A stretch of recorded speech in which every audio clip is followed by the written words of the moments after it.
Us on YouTube. I'm Councillor Ian Edwards and I chair the Centre and South Committee. Normal introductory comments. Mobile phones please, which has reminded me I need to turn mine to silent. If we can turn them all please to silent, including iPads. Please forgive me, I forgot to do that.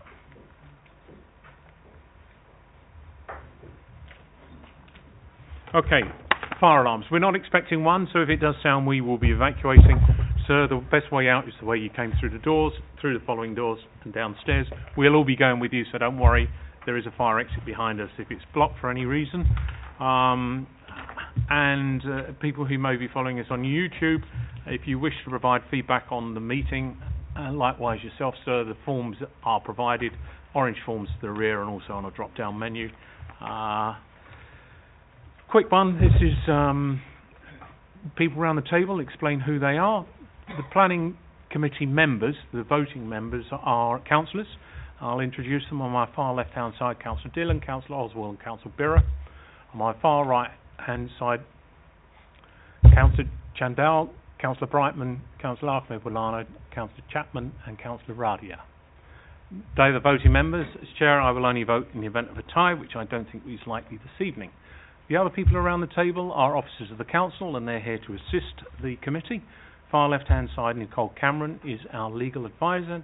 Neil Fraser, Democratic Services clerks the meeting. James Rogers is head of planning.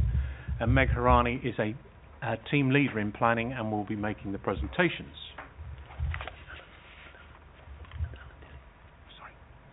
Sorry, Alan. Alan Tilley, Transport Manager. I do apologise, Alan. Sitting there so quietly, I don't know why my eye just didn't follow that round. That is most unusual. I do apologise for that. Thank you very much. I'm glad I'm forgiven for that. Well, it bodes well for this evening. Okay.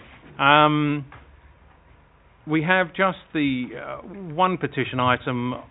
Everything else is without petitions. There are two parts to this meeting, part one and part two. What this means is that after we've dealt with the planning applications, there will be a break when we break the CCTV link, and should you still be remaining, which I doubt, we would invite you to leave because we then get into part two, which are matters of enforcement. Okay, let's very quickly then get into the agenda items. Apologies for absence, please.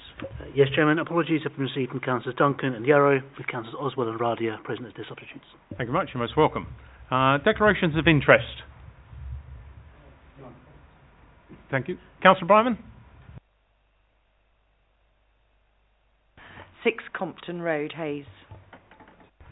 And I understand you may have reported that earlier, so therefore you'll be leaving the room.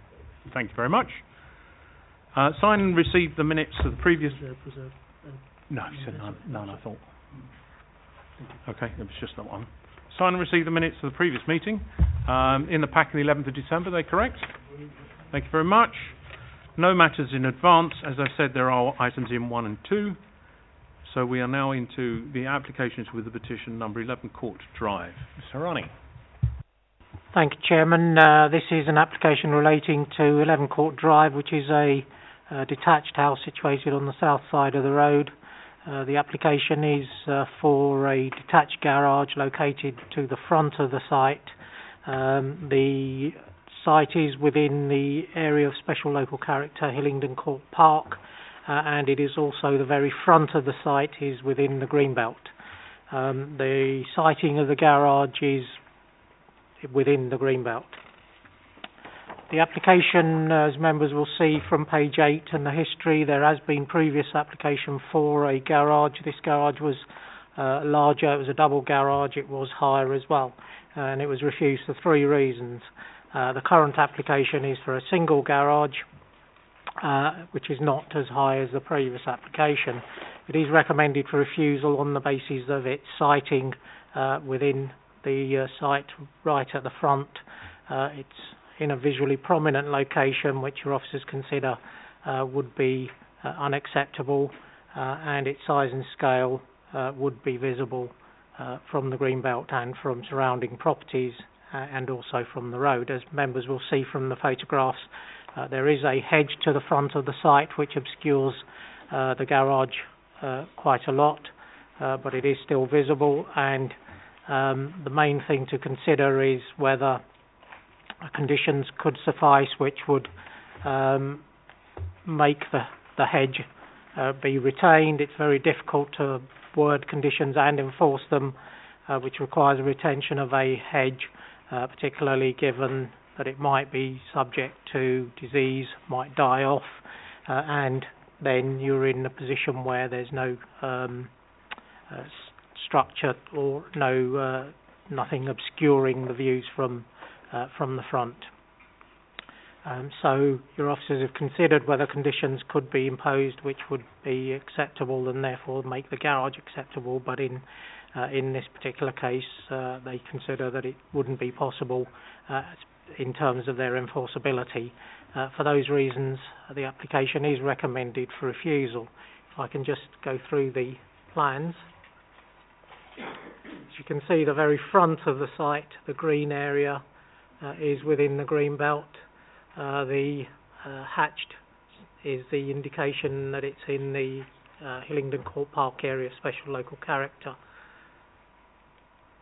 That shows the sighting of the garage. If I can show you that and that. These are indications of the position, and then photographs submitted by the applicant, and then these are the photographs from the officers.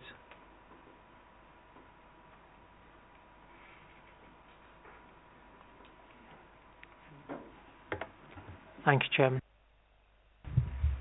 Thank you very much. Petitioner's name? Petitioner is it's Mr.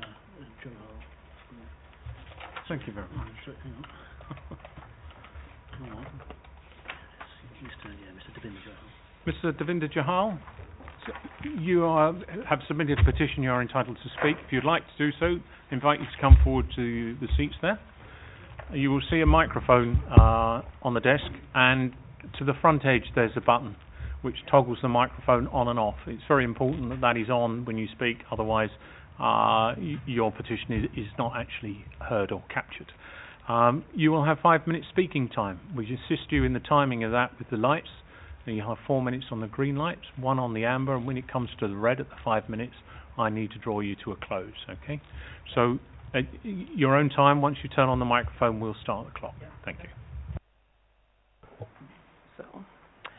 So firstly, good evening all. So I'd like to firstly offer my apology. There's no intentional breach of planning control on my part.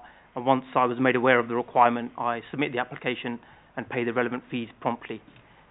So just referring to the documents that I've shared around. So if we start off on page 2, just indicating the block plan, I think what you'll notice is number 11 is situated on a unique plot. It's triangular in shape with a larger front garden, and the plot narrows to a point in the rear garden. And by comparison, if you're looking at neighbouring properties, they have a more traditional rectangular sized plots with larger rear gardens.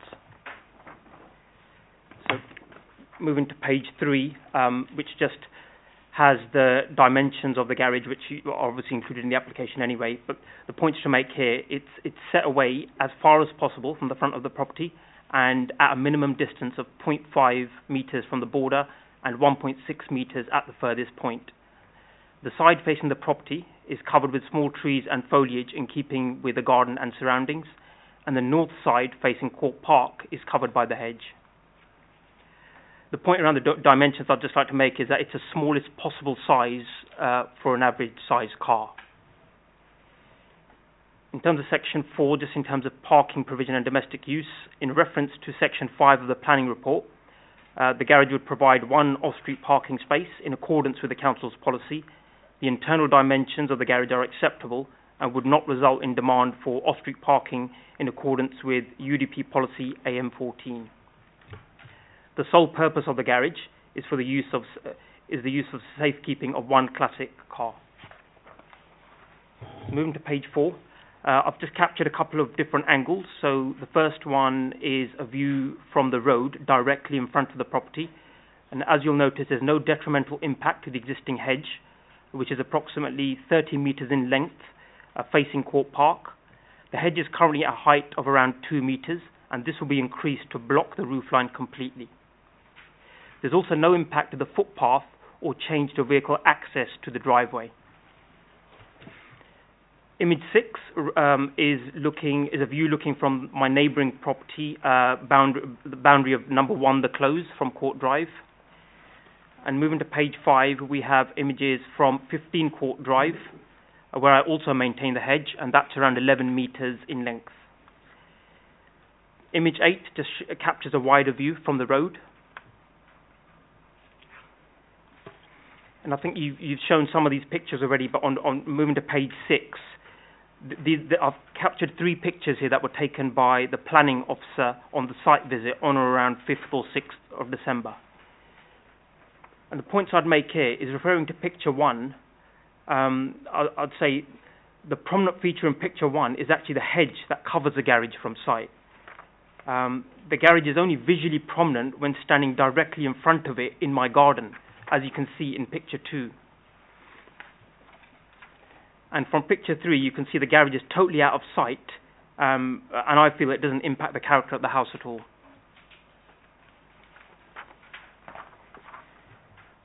Moving to page 8, I would expect any report presented to this committee to be factually correct, on which a planning decision is then taken. I do have some concerns with some errors on this report, which I'd just like to point out. So I have highlighted them there, and I've made some comments beneath that on page 8. So the report refers to some wooden structures that were in fact removed in 2012. It also refers to the neighbouring property having a single-storey rear extension. In actual fact, it has a double-storey rear extension and also a large outbuilding to the rear, which is approximately 150 square metres. By comparison, this is almost 10 times larger than the garage at number 11. In reference to comments on public consultations, I do also have some concerns around the letters that were sent to my neighbours. I've checked with my neighbours and they've not received anything. So there's an open question there in terms of when were they sent and to whom. Also, although point D in section 3 actually supports the application, because I feel it's an error, I think it's only right that I point it out. It refers to two responses supporting the application. However, I think this relates to a previous application in 2012. I need to draw you to a close there. I'm very sorry, sir. Okay. Thank you very much. Colleagues, are there any questions of clarification to ask the petitioner? No, thank you. Mr. Chahal, I invite you to turn the microphone off, and then please, if you could return to the seat, that would be grateful. Thank you.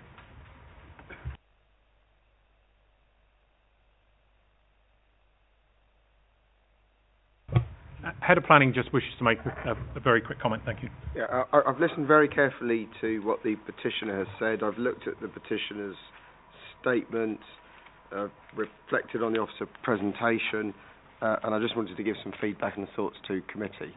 I don't think when the Greenbelt boundary was drawn, the intention was to include front gardens. I think the point that Megji is making is that if one looks at precisely where the boundary is drawn, it actually encroaches into the front gardens. Therefore, it does seem to include part of the garage structure.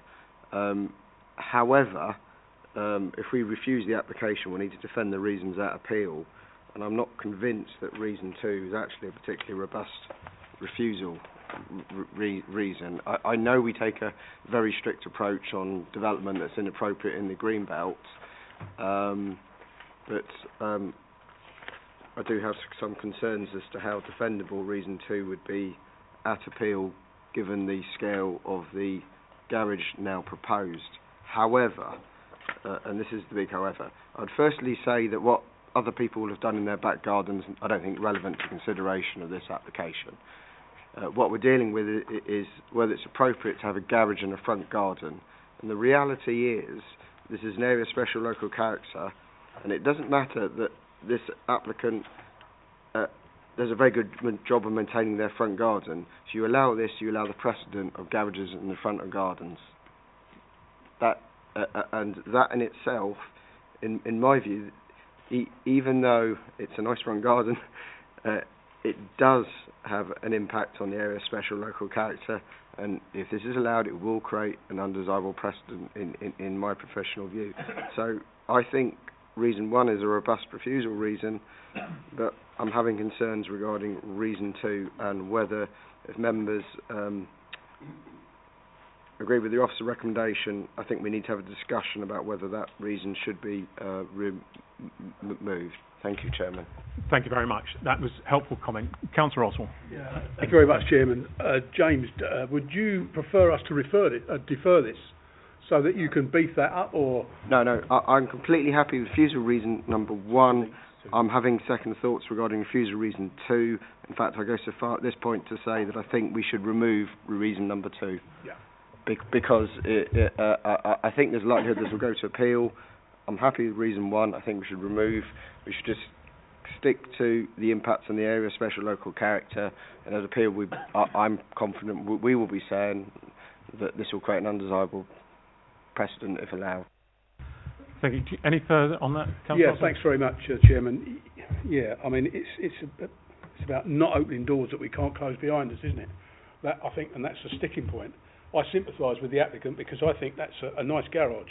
It looks nice and it's quite well camouflaged. However, it is what it is. I think I'll leave it there for the time being. Thank you. Councillor Dillon, did you indicate? Pretty much the same lines as Councillor Oswald. I actually thought number 2 was the reason that swung me to wanting to move the officer's recommendation. I thought it's stronger than 1 actually, but I'm not the expert here. As much of an expert as yeah, I think we would have to go with officer's recommendation on it, but it's a tough one really for me. Thank you very much. Councillor Radia? Just a question for James. How in the past have we dealt with greenbelt running into people's front gardens? Could you give us a bit of context on how we've dealt with this scenario in the past? I'll let Meg. Thank you, Chairman. This is probably the only road in the borough which has this situation. We have had applications for extensions to properties, but we've not had applications where buildings are sited in the area which is within the greenbelt. So this is the first one that I can think of in my time here where we've had this situation. Thank you. As Chairman, I would be uncomfortable in putting or allowing condition 2 to be put there because it's a real moot point of whether or not the building is. You'd have to survey the site, survey the hedge, then work out whether or not it is, and if it is, by how much. And you might find that 6 inches of the garage is actually built on greenbelt land. And for me, that is not a strong reason, and I don't think it's one that we should be pursuing. However, refusal reason 1, which is building in the front garden, which is a highly unusual characteristic. It's one that isn't enjoyed anywhere down that street. In an area adjacent to or opposite to open space sets, for me, a difficult precedent, particularly when we cannot guarantee the continuity of the hedging in any shape or form. There are no powers open to us for that to happen. So, colleagues, somebody here, help me, please. Thank you very much. Councillor Dillon. As I suggested earlier, yep, I see where you're going with that point 1 now. It's a lot more, makes a lot more sense to me. Number 3, actually, having had the presentation, makes a lot more sense as well. I mean, I see what you mean by the protection of the hedge and how they could keep that and how we could enforce that long term.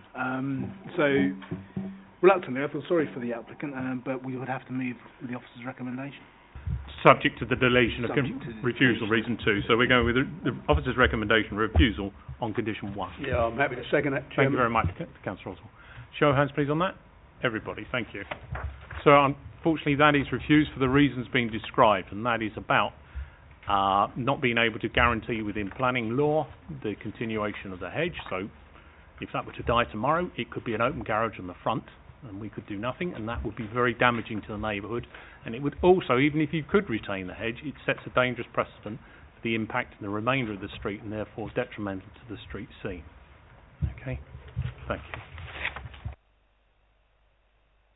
Turn now please to agenda item 7, number 11 Welbeck Court. Thank you. Thank you, Chairman. This is an application for the changes of use of the ground floor from a retail use to a hot food takeaway. This is a building which has been empty for quite a number of months, and it's sited within a local parade where there isn't a policy restriction in terms of percentages that are required, so there's no restriction which says that only 50% of non-retail uses will be allowed. It's a question of whether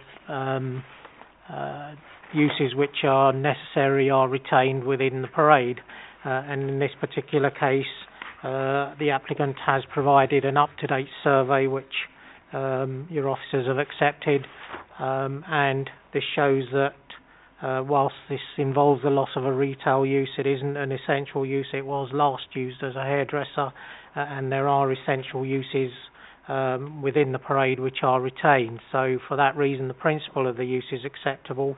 There are a number of conditions restricting it. It is adjoining residential premises, and there are residential premises above, so the hours of use are much more restrictive than they might be in a longer and street where there are more retail and other uses and more activity going on. So the hours of use are only up to 2,200 hours. There are restrictive conditions in relation to servicing, and there is a requirement that noise assessment is carried out once the use is in operation. I have recommended that a number of conditions are amended, and they're set out in the addendum sheet. Conditions 4, 5 and 6 are amended and strengthened, hopefully. But the officers consider the use to be acceptable. We have got details of the extractor fan already, and therefore we haven't got a condition requiring those details to be submitted. So with that, we are recommending approval. Thank you, Chairman. If I can just go through the plans. This is the block plans and the existing plans and elevations, and the proposed external alterations, that only being the installation of the flue. The shop front remains as it is. In the photographs, as you can see, this is the last unit in the parade. Adjoining that is the residential premises. There is the essential uses next door, NISA, which provides for day-to-day needs. And then this is a residential property next door. And then looking along the parade, and then the other side of the road. And that's it. Thank you, Chairman. Thank you very much. Colleagues, I would just like to draw attention to the addendum and that's before you. And condition 4, on further reading and further reflection, I think we need to tidy the wording just a little bit more. Sorry, Chairman, we don't seem to have no addendum sheets here. Ah, right. They should have been on the table. We will provide you copies.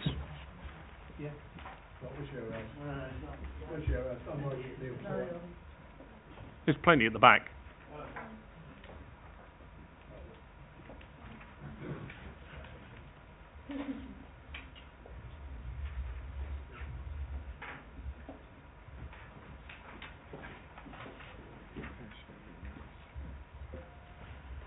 As you will notice from the addendum, the intention here is not to prevent collections from the premise because it's a takeaway. So it's about the servicing, collections and deliveries, and therefore some wording needs to be done. There has been an attempt. I just think the first 2 lines, 3 lines need to be tidied, and I would suggest that if this were to be approved, we would delegate to the head of planning to just tidy that further. And you will also notice the additional conditions sorting out the noise issues. Okay, colleagues, over to you. Don't be shy. Councillor Oswald, thank you. Yeah, thank you very much, Chairman. Yeah, I'll move the officer's recommendation with those changes. Thank you very much. Councillor Bira? Yeah, I've got no objection. I second it. Thank you very much. Show of hands, please. That's everybody. Thank you. Those agreed, subject to those changes. Agenda item 8 is a very straightforward one, and is before us solely on the reasons of it being required in the Constitution. So we can have a very quick presentation, please. Thanks, Chairman. These are applications for illuminated and non-illuminated adverts. They are already in position, so if I just go straight to the photographs, this is and they have no impact on the greenbelt, no impact on anything really, so they're recommended for approval. Thank you very much. Councillor Prime. Move officer's recommendations. Thank you very much. Chandel, second. Show of hands, please. Thank you very much. There's everybody. Number 9, 91 Central Avenue, Hayes. Thank you, Chairman. As members will see from the history, there have been a number of applications for outbuildings on this site. They have been refused previously because of their overall size. It's been reduced originally from 47 square metres to 37 to now 30. We now consider that it is down to a size which is ancillary and incidental to its use as a home office, and we are recommending approval on that basis. There are conditions restricting the use, and I've amended that condition in the addendum set out on page 2 of the addendum, just to allow other incidental and ancillary uses to take place which are not mentioned there. So with that amendment we are recommending approval. If I can just go to the plans.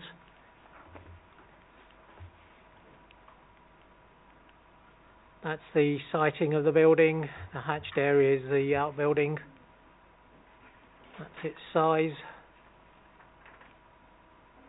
And just the photographs. It is, you can see the size of the outbuilding adjoining, and it is going in that corner where the existing outbuilding is. So it is considerably lower and smaller than that building. Councillor Dillon. Thank you, Chairman. Thank you. Councillor Dillon. Thank you, Chairman. Given the planning history, should we find that this is being used for purposes other than a home office, when it comes to enforcement, would we be able to go for demolition of it, or?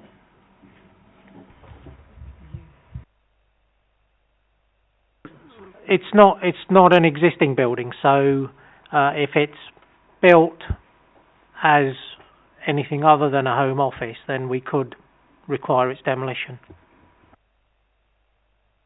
Councillor Chandel. Thank you, Chairman. I mean, I'm of the same thinking as Councillor Dillon. With the history that we have on this applications, I'm slightly more comfortable with the addendum that we put down on what use it can be. So with that, I would like to move with the officer's recommendation with the additional on number 5. Thank you very much. Thank you very much, Councillor Dillon. Seconded by Councillor Dillon. Show of hands, please, on that one. That's everybody. Thank you.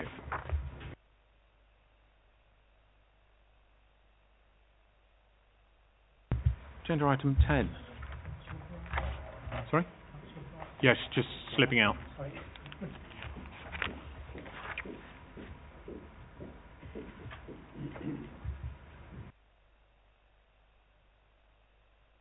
Thank you, Chairman.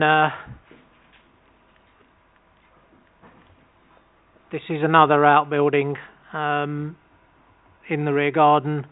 They have provided a reason for this, that it's needed as a special needs sensory room.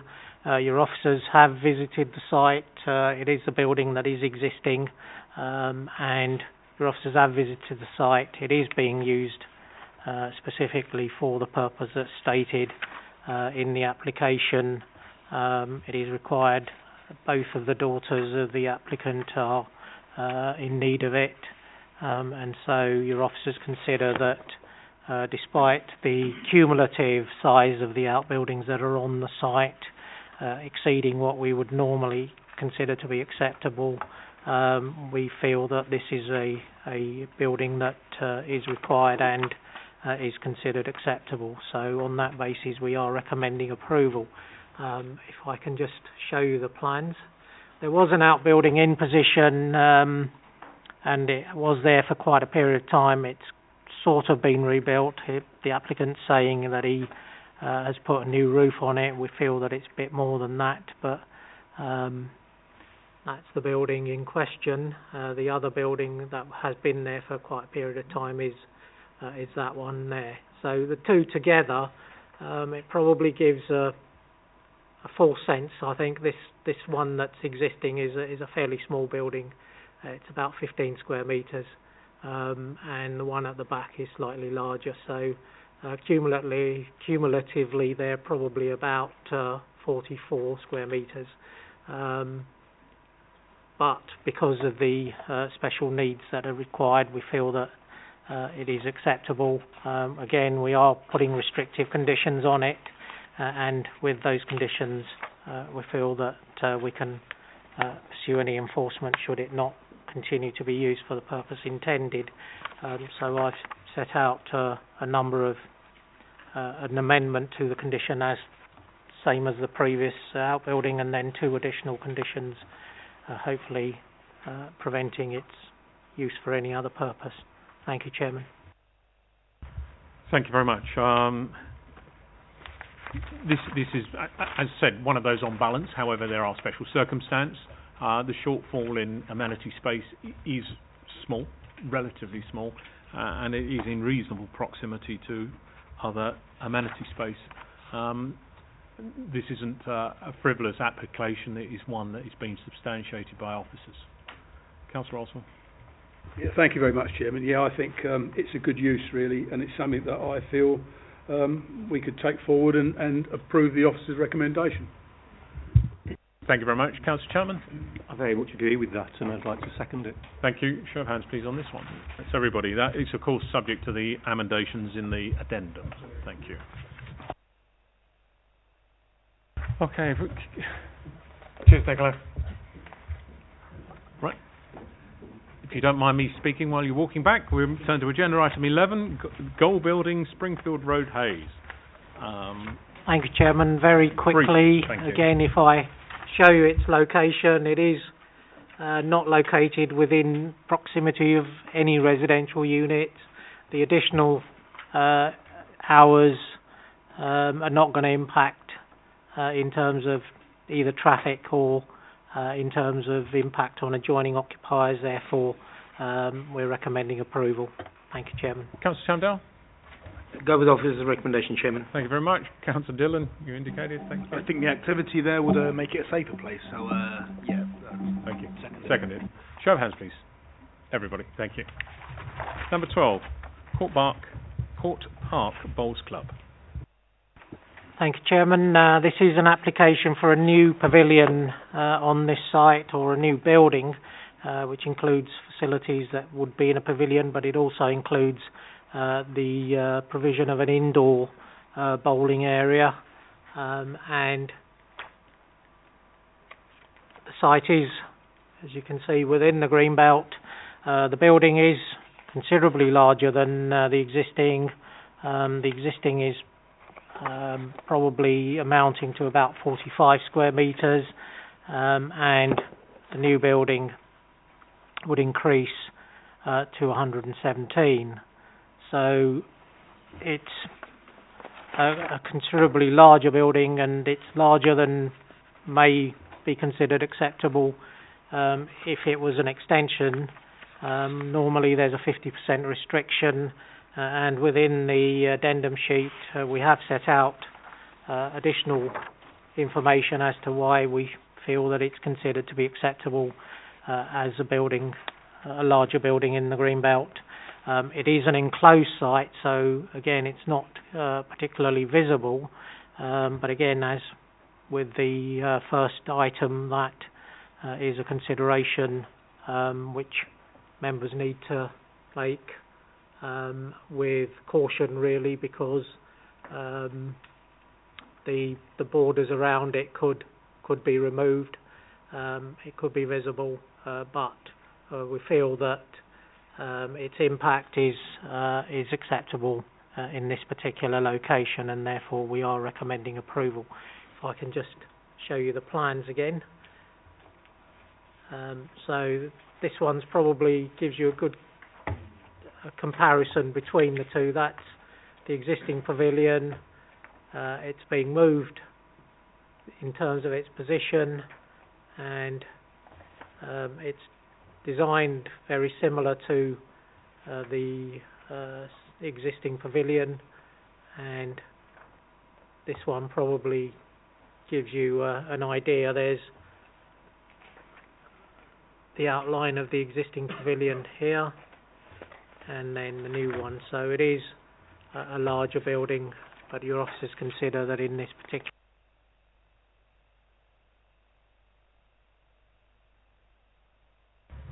Thank you very much. It isn't stated in the addendum, although it's inferred, but I will bring it out that this is to enable an indoor use of what is presently an outdoor activity for the majority of the year.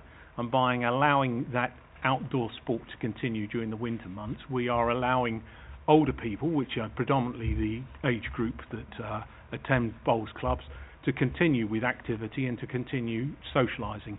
They are, for me, additional benefits that we as a borough are seeking to keep people engaged within their community, to ensure they're not isolated and then make demands elsewhere. And it is all related to an outdoor sports, and that isn't within that statement, but I believe is needed to be said. Colleagues. Councillor Dillon. Yeah, I'm nearly there on it, the moving officer's recommendation, but could I just have a look at the site plan again, please?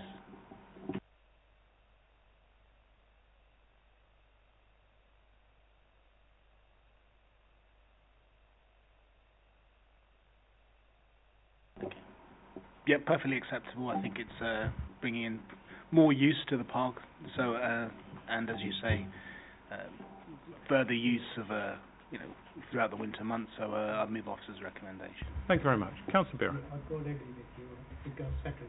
Thank you very much. Show of hands, please, everybody. That is everybody. Thank you. Number 12. That's done. 13. Number 2, North Way.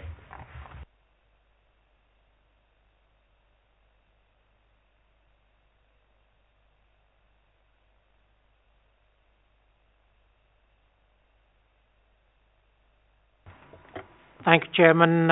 If I can begin by referring members to the history section on this site, members will see that an application in the middle part of last year was received for a new dwelling on this site, and it was refused for 3 reasons. One, that the attached element was not set back from the front by the required amount. The crossover was resulting in a crossover which was across the whole width of the property, and there was no tree survey submitted which proved that the adjoining, or the trees adjoining the site, could be retained and protected.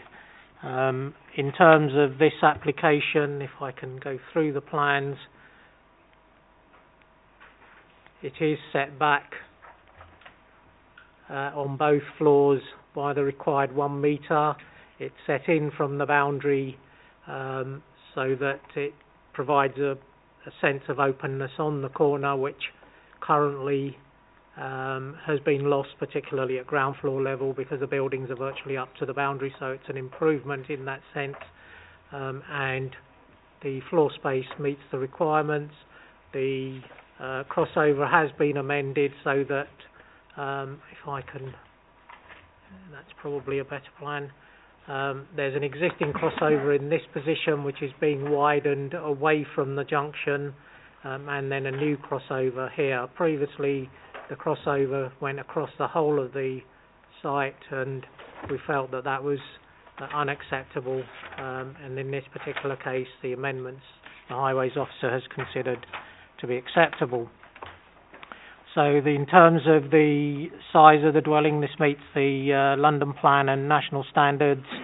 The provision of parking meets the council standards, and the provision of amenity space meets the council standards. So with that, we are recommending approval. So, thank you, Chairman. Thank you very much. I can just show you the photographs. Yep. So that's the site there with the existing single-storey buildings, which are virtually up to the boundary. In terms of the trees, the main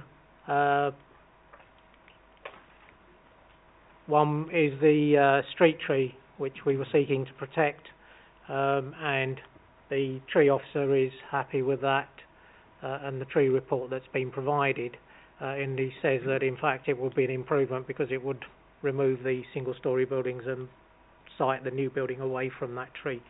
So it's acceptable in that sense. Thank you, Chairman.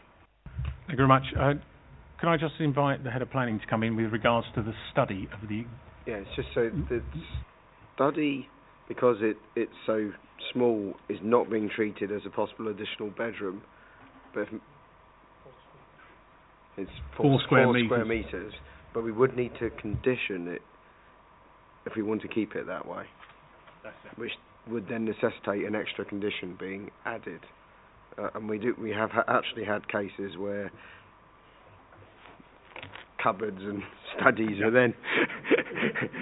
I guess members can guess where I'm going with this. I think it's important that we protect this. It is a two-bedroom house, and it has parking for as a two-bedroom. And we need to do our best to retain it as a two-bedroom house, because it isn't suitable as a three-bedroom in any shape or form. Thank you very much. Okay. Councillor Oswald. Yeah, thank you very much, Chairman. Yeah, I'll move the officer's recommendation. Subject to additional... Yeah, subject to conditions. Thank you very much, Councillor Borough. Everybody, show of hands, please, on that one. That is everybody. Thank you.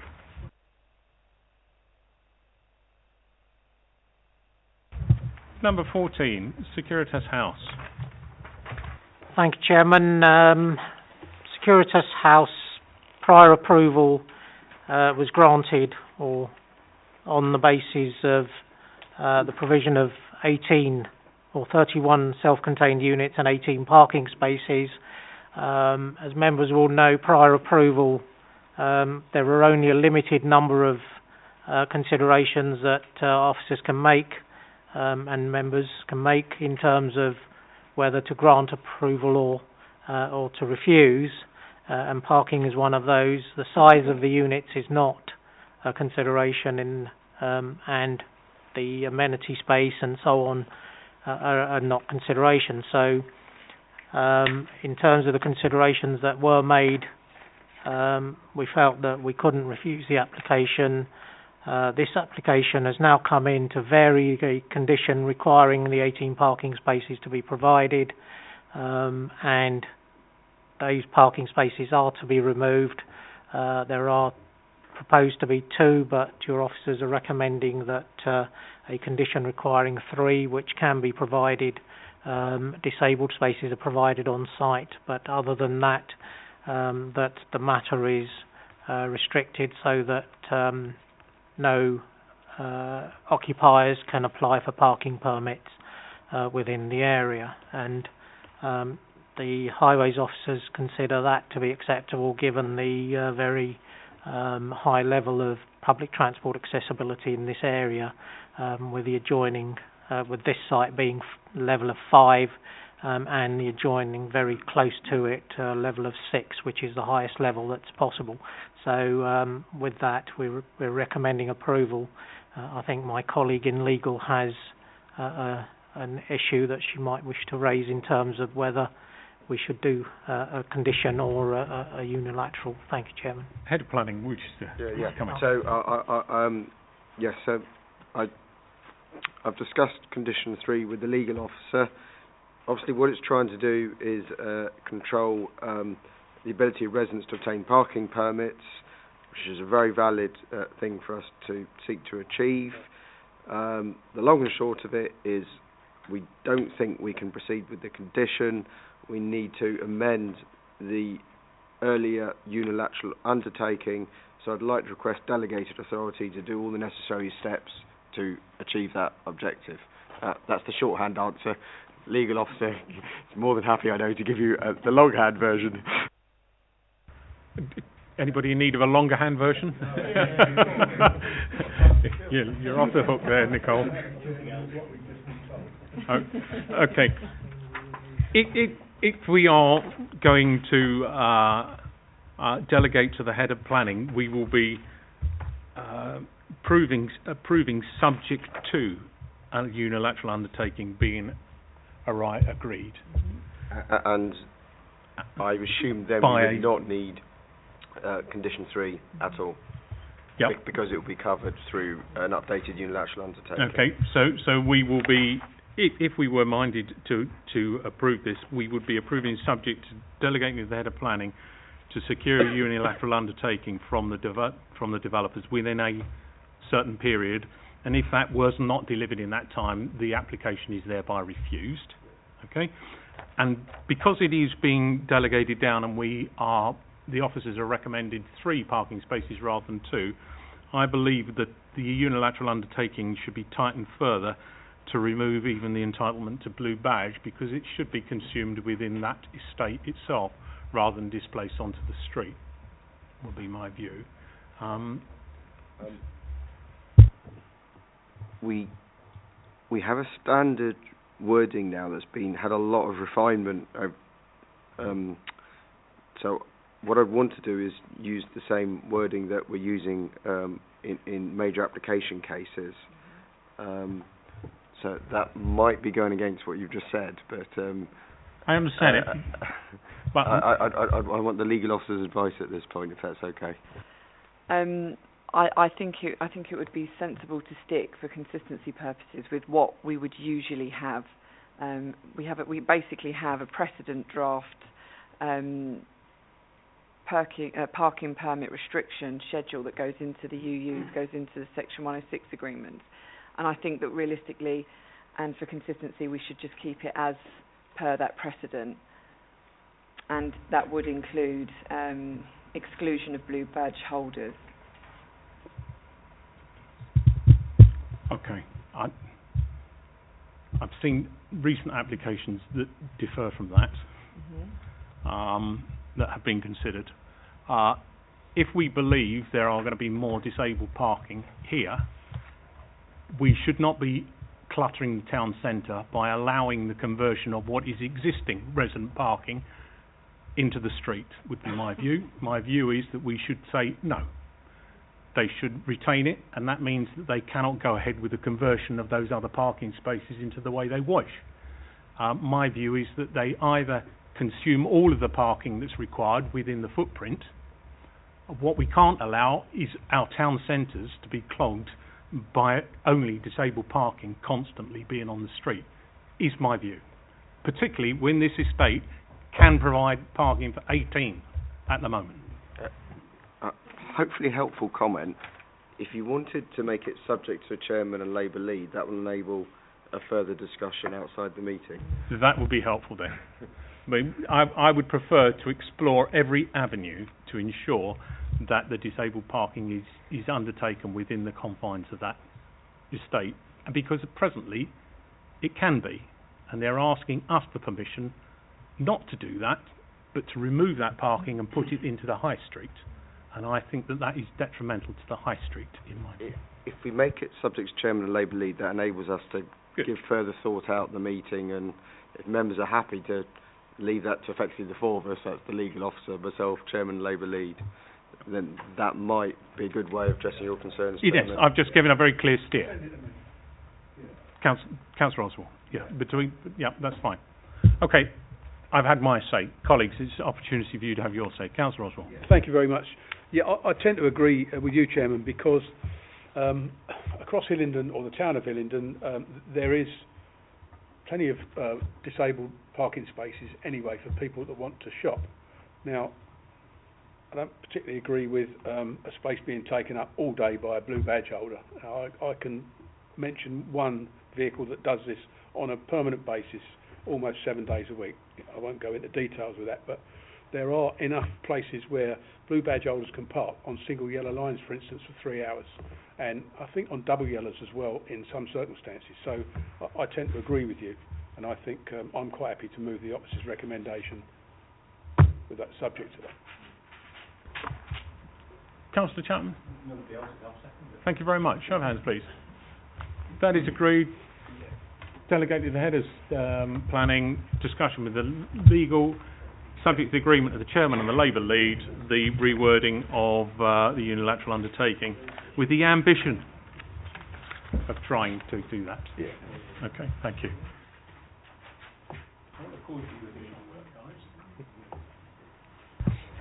Agenda item 15, Vinehouse. Thank you, Chairman. Very quickly, Vinehouse is a listed building within the Greenbelt, and the application is for change of use of the building to an adult education centre from an office use. There are no external or no changes to be proposed. A removable ramp is being provided, which doesn't impact the listed building. There's no impact on the Greenbelt, and the use is considered acceptable.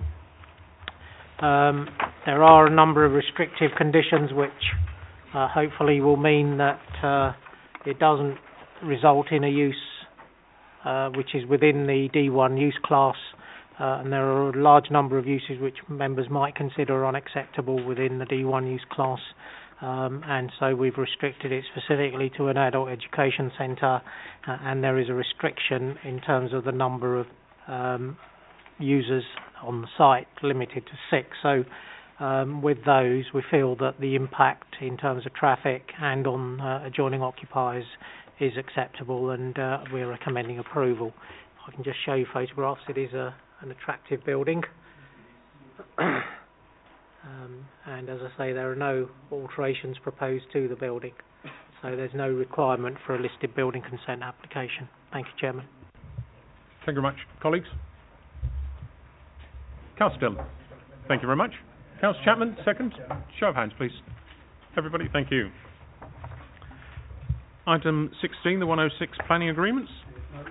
Thank you very much. Part 2, please.